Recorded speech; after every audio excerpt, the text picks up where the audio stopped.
CNN interview. Oh yeah. This is nothing. I'm hoping that I can make it work. Let's see. It's setting it up right now. I promised a few people I would go live because like just so many people have been chomping at the bit for this story. All right, here we go. Let's see. All right. Turn that off. All right, we are live on YouTube. Just a couple second delay there. But that's all right. So you have us a couple of seconds delay just to make sure Garrett doesn't cuss. Yeah. Well, if he does, it's too late because now it's captured in time and it's been passed on to the interwebs. We've officially gotten kicked off of YouTube. But let me just also post this in on the LinkedIn, and we'll post that there. That would be good. Yeah, LinkedIn would be awesome. Cool. Just posted that and tagged in it, Garrett. So, and then let me do one more here, my just internal Slack.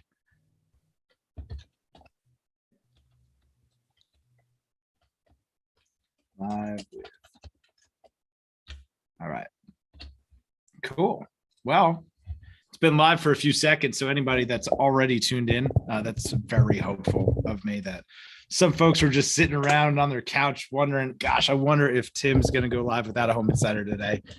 Well, if you were, we are, because we've got a heck of a story here. Garrett Crenshaw, welcome back. David Oakley, welcome for the first time to the podcast. You guys have made quite a little stir down there in the Carolinas. Garrett, what's going on?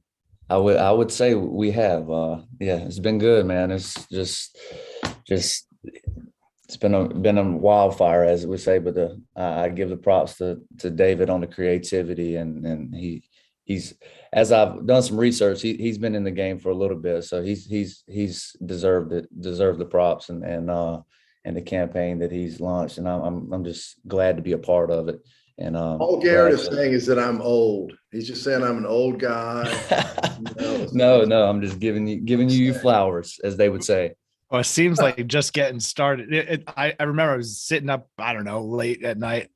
What time was it, Garrett? Like 11:30 at night, and I saw a picture on Twitter that said, "Don't get vaccinated." I'm like, looking at the truck, I'm like, gosh, that looks a lot like one of Garrett's trucks because you've got such a unique look. Like I haven't seen anyone else with trucks that look like yours. And I zoomed in. Whoosh, Crenshaw Visions. I'm like, I know that guy. This seems like something that's going to go viral. So if you haven't seen it, or if you're tuning in on audio, this is all about the Don't Get Vaccinated mobile LED truck. Garrett Crenshaw, David Oakley, the two masterminds that brought this together. David, you haven't been here before. Garrett has. Why don't you introduce yourself to the audience? Okay, I'm David Oakley, creative director of Boone Oakley. We're an ad agency in Charlotte. We specialize in doing things that get noticed, talked about, and shared. That's what we're really about. And this one certainly that happened. And we took on this project as a passion project at the agency, and we wanted to work with StarMed, who has vaccinated more people in Mecklenburg County than any of the other healthcare systems. And I got my vaccine. There are several other people did, but they have a great social media presence, and we wanted to work with them. And we actually were thinking about it one morning. We had an idea about how we could, say get vaccinated in a different way. And that's kind of how it started. And anyway. It's a brilliant idea. So, naturally we've got to go know more. It's the simplest copy, which is typically the trademark of a great campaign. It just says, "Don't get vaccinated, Wilmore Funeral Home." You've got the shirt on. I got to get my hands on one of those. Is Wilmore Funeral Home, is it a real funeral home? Like, what's the tie in there? Well, it's not a real funeral home. And the idea came about, we were talking with another person who works here, Mary Gross, a writer. And, we were trying to think about like who benefits, from people not being vaccinated, or who benefits. I mean, it's kind of morbid, but who benefits when people pass away? And it's like the business of funeral homes do well. Sure. And we're like, oh, well, maybe, the funeral home should say, we don't want your business, get vaccinated. And, that was the first thought. And that's kind of the idea behind it. but we decided to flip it and have the funeral home just come out and blatantly say, don't get vaccinated.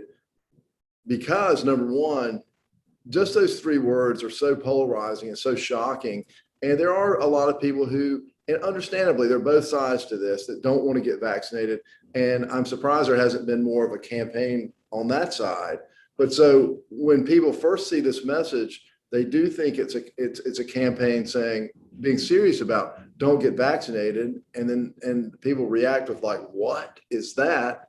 And then they look down and see that it's sponsored by a funeral home, which is like, what in the world is that? Now, is that real? Is it, oh my God, a funeral home is actually trying to profit off of this, and then, I think the thing that makes this really good, and to me, is the combination of using outdoor, which is, as I said before, my favorite medium, but the web address on this linking to the Wilmore Funeral Home homepage is what sends it over the edge, because when you go to the homepage, it says there's a button that says get vaccinated now or we'll see you soon.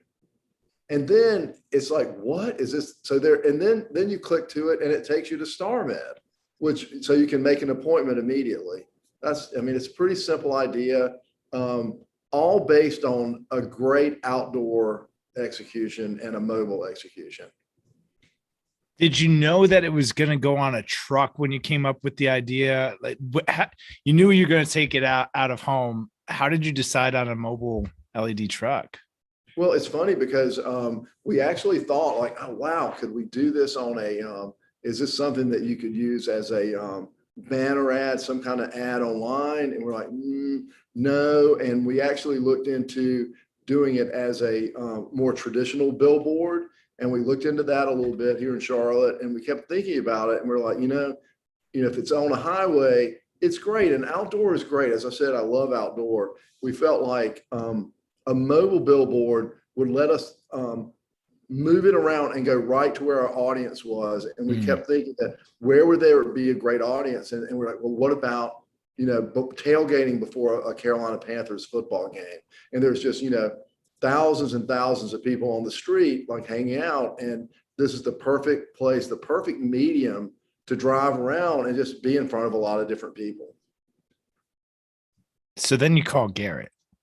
Did you have you guys worked together before? Or is this the first time? No, first time y'all worked together. So Garrett, your phone rings, which it's been doing a lot of recently. We'll talk about some of the media buzz y'all have created, but your phone rings and David's got this wild idea. What, as a media owner, these are decisions that you're faced with all the time. Is this a message that I run? Is it not? Right. I have a obligation to, it's the people's space, as Rick Robinson so beautifully puts it. How do you respond? Well, I took the call from David and he said, Hey, this is, kind of gave me his background or whatnot. And he said, he kind of gave me the idea of the ad and he's going to send it to me afterwards. And I said, well, like any other ad, I want to take a look at it before, as long as it doesn't go against my morals or my ethics or my religious beliefs or what have you, we should be good to go. So he said, well, it is a little, I think the word he used is racy, or I can't remember the exact word he used, but I got the ad and he kind of explained to me the underlying message of it. And I understood what he was wanting to accomplish. So I was good to go with it. And then when the campaign started, it was literally within probably an hour and a half. And my good friend. So you drive out there. It's the Sunday. Was it a Sunday game? Yeah, it was Sunday game, and my Sunday game. So you head out there in the morning of the game. Well, I had a driver drive, so I was actually out of town.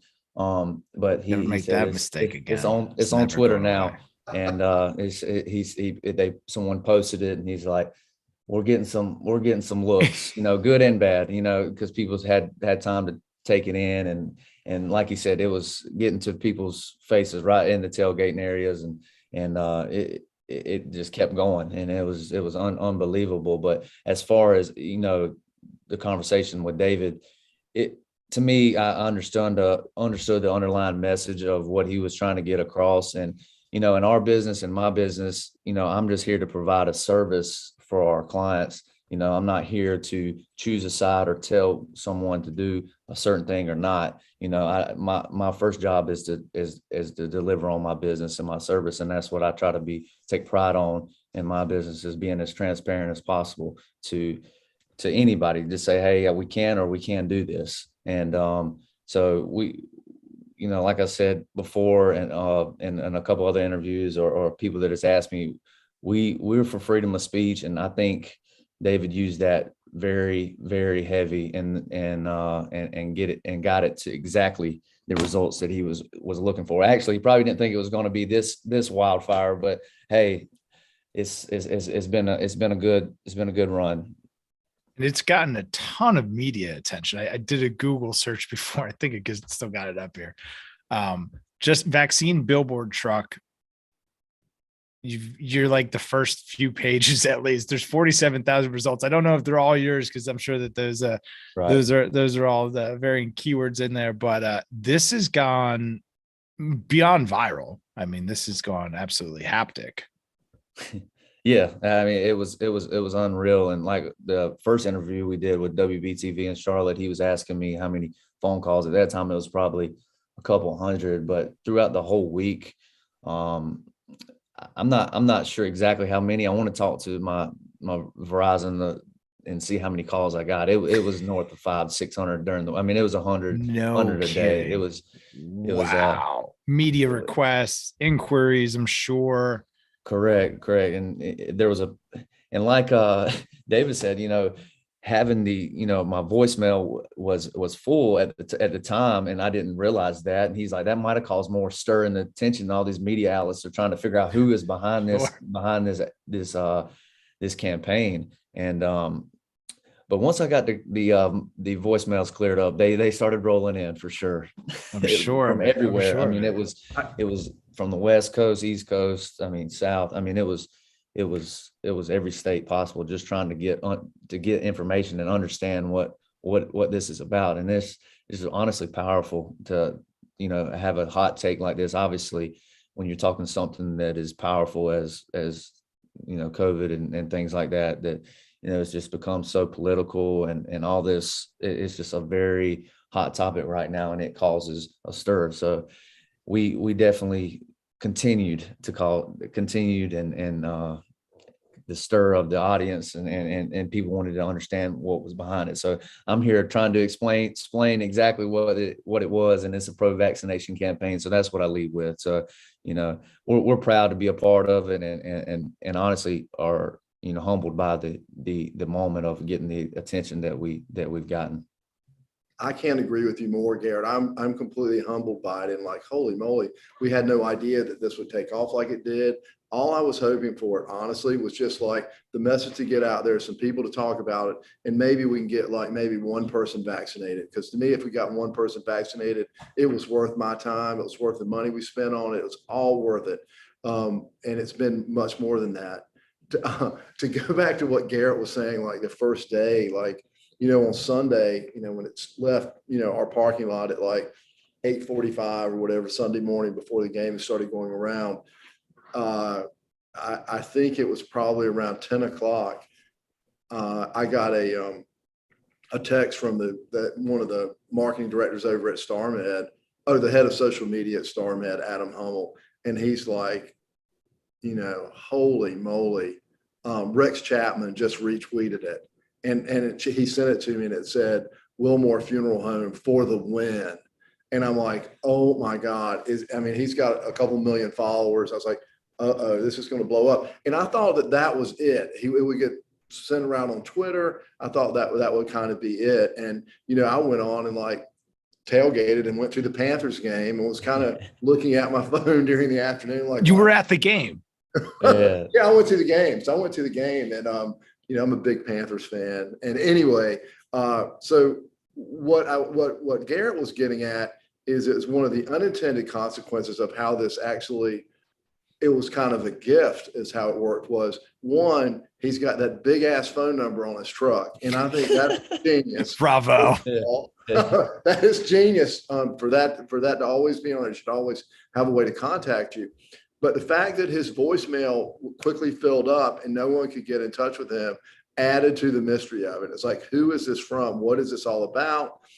That, you know, they had gone to the website, reporters, people who were curious about it, and then it linked them to StarMed. So they contacted StarMed about it, and StarMed was like, well, you know, we're, you know, not sure about it. You know, we're not, they were trying to play it off like they didn't really know about it either. They knew about it. Let's just say that, but they were like cautious about it because you're putting a pretty provocative message out there. And I completely understand, you know, their approach to it was really smart for their company as well. But what I loved that they did was that they had their head of their physicians, their top physician, send a quote out basically saying that any message that is pro-vaccination, I am 100% behind. And if it gets one person vaccinated, it's a success. So I support it. So that was him personally saying that. So that was a good thing, but it kept going and no one still knew what it was. And Garrett's phone was getting blown up. And I woke up Monday morning and it kind of hit me like, man, I feel so bad for Garrett because he's probably like losing business because people can't get through to him because his phone is all, you know, all busy. And I called him Monday morning and I said, Garrett, you know, I'm wondering if like some of those people that are calling might be reporters. So you kind of look at them. If you hear from any reporters or anything, just send them my way. Just tell them to call me.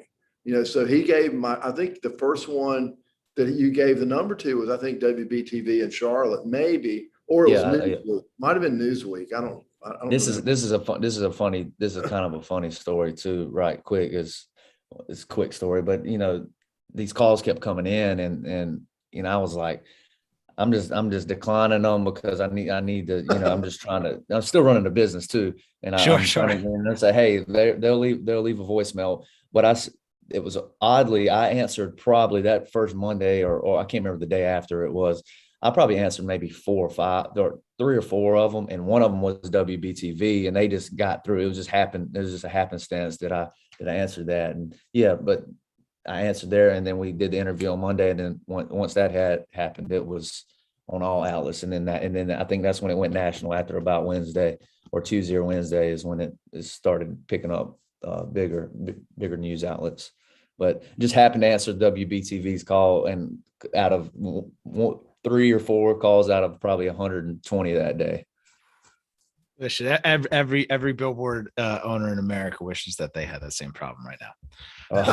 Well, so hey, kudos. Say it's not all been business. There's been a lot of people just trying to understand the information, which I think was David's whole, you know, campaign was, hey, what is the actual message here? And that's what we were doing for the first couple of days. But yeah, it was.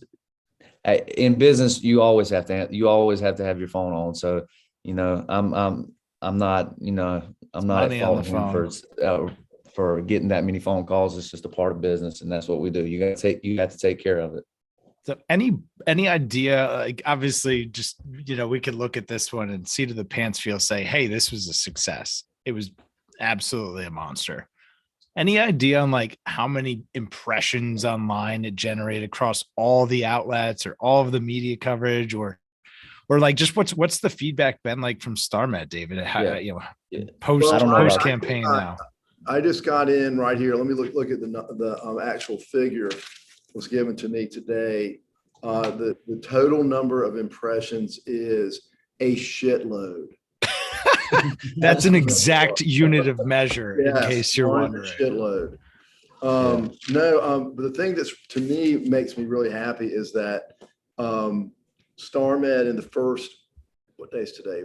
Wednesday. In the first week the first 4 days after, compared to the 4 days before, they had a 22% rise in vaccinations that they had. Wow.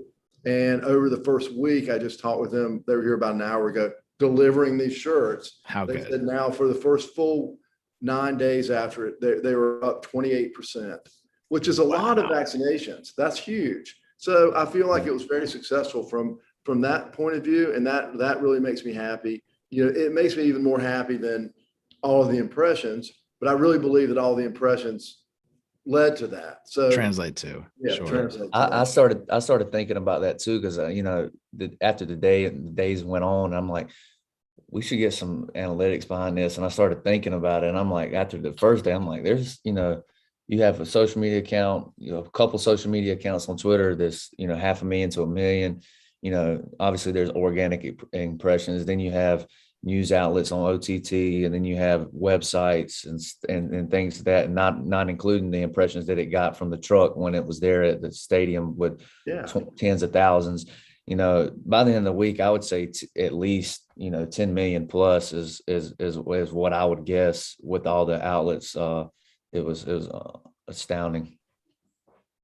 Just pulling up some Google Trends stuff to see if there was anything crazy here. I don't know. We'll have to do a deeper analysis someday. This has been just an absolutely wild story. David, anything coming out next? What's the next big campaign out of Boone Oakley? What do you got? What do y'all got to do next? We have to kind of keep it under wraps until we bring it out. But I will tell you that a lot of our campaigns involve outdoor, and I can't wait to work with Garrett again. He's got a great business going. He came highly recommended to me, and I think he needs to do more stuff up in Charlotte, because I think it's a market that's ripe for more mobile outdoor, and I think that he will get a lot of he'll get some new business out of this. Hopefully, I think so anyway. Correct. I think I'm excited to continue to work with you, David, and the creativity of it, and just continue to grow our business. And hopefully we can get some national brands to see that, hey, this mobile advertising is here and is here to stay. And I'm glad to be hopefully, as like you said, in Charlotte is not as prominent, but Crenshaw Visions is here to help you in any way that we can, to deliver a message. And I would recommend using David as a creative message. So if you need a creative director, I would definitely use Boone Oakley, because obviously they shock the world. And I support this message. Gentlemen, it's been great having you both. Garrett, where do folks find you? I know we've got the number on the side here. 803-804. Everyone's got my phone number now. They've got your number now. Do you have a website? Do you even have? Do you even do the internet? CrenshawVisions.com, and it's at Crenshaw Visions on all social media platforms. And I'm so blessed to be a part of this, and humbled, like we said before, and just can't wait for the future, for the next year, and just see how much impact we can make. Awesome. Great job. David, how do folks find Boone Oakley? Well, if you'll move your head a little bit, they can see it behind you. There it is. It looks like there's a fire across the street, by the way. What is that? I have no idea. I just assumed there was a dumpster on fire across the street. Well, I don't know what it was, but I think that the fact that photograph, we shot it, and that was a quick decision on Sunday morning. That was right after the truck left the Boone Oakley parking lot and was driving down the street, and we caught it right in front of the sign, which actually was the best picture. It's a great picture. I mean, honestly, best picture there was. I got to figure out what that fire is. I've got to look at that. Right, it looks like there's smoke in there too. It's very strange. It does. I don't think there was. I mean, maybe people were grilling, tailgating right there. Yeah, possibly. I don't know, but or maybe that was just the start of it going viral. It could have been. It was an asteroid. They're just calling it a wildfire. Maybe that was the beginning. Yeah, maybe. That's awesome. All right. Well, it's been a lot of fun. We're going to cut the live stream here. So if you have tuned into this, thank you so much. Thanks for hanging out in the middle of the day. As always, make sure to subscribe, like, follow, do all of those things.